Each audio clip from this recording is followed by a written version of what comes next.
Corona के delta variant ने हमें जो खौफनाक यादें दी वो अभी भूली नहीं जा सकी थी कि इसी बीच हमारे सामने डेल्टा से ज्यादा खतरनाक ओमिक्रॉन वेरिएंट ने दस्तक दे दी है।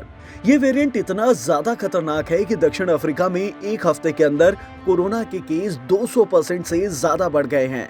डराने वाली बात यह है कि साउथ अफ्रीका से दिल्ली के रास्ते मुंबई लौटा एक लड़का संक्रमित मिला है। हम आपको 5 पॉइंट्स में ओमिक्रॉन वेरिएंट को कंट्रोल करने के लिए बनाया गया पूरा प्लान समझाते हैं।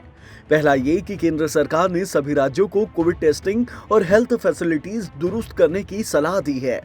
दूसरा ये कि एयरपोर्ट पर टेस्टिंग और मॉनिटरिंग बढ़ा दी गई है, खास तौर पर जोखिम वाले देशों से लौटने वाले यात्रियों की। तीसरा ये कि विदेशों से लौट रहे सभी यात्रियों को अब 14 दिन क्वारंटाइन में बिताने होंगे। चौथा ये कि रिस्की देशों से आ रहे यात्रियों को एयरपोर्ट छोड़ने या कनेक्टिंग फ्लाइट लेने से पहले RT-PCR रिपोर्ट का इंतजार करना होगा। पांचवा ये कि राज्यों को हॉटस्पॉट की खास निगरानी बरतनी होगी और वैक्सीनेशन पर जोर देने पर भी कहा गया है।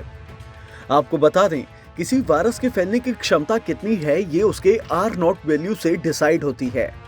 डेल्टा वेरिएंट से ओमिक्रॉन वेरिएंट 500% ज्यादा संक्रामक है।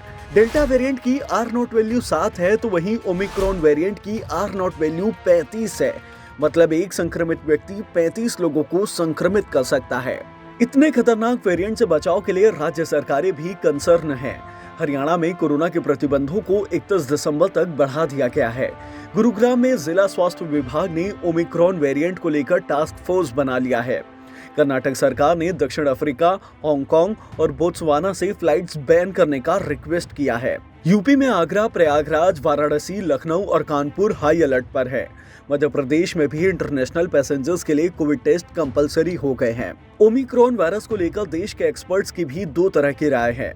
लखनऊ के SGPGI के डायरेक्टर प्रोफेसर RK धीमन कहते हैं कि ओमिक्रॉन वेरिएंट महज 20 दिनों में अफ्रीका के बाद यूरोप और एशिया तक पहुंच गया है। अभी इस बात के पुख्ता प्रमाण नहीं है कि ये तीसरी लहर लाएगा, लेकिन ये कारण जरूर बन सकता है।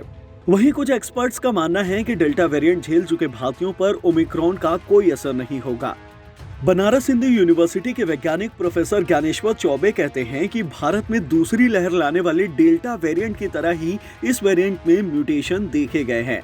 इस लिहाज से लोगों पर इसका ज्यादा असर नहीं पड़ेगा।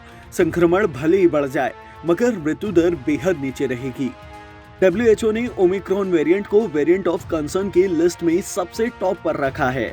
इस वेरिएंट के प्रभाव को देखते हुए भारत ने दक्षिण अफ्रीका, चीन, Botswana, UK, Brazil, Israel, Bangladesh, Mauritius, New Zealand, Zimbabwe, Singapore और हांगकांग जैसे देशों से आ रहे लोगों पर निगरानी बढ़ा दी है।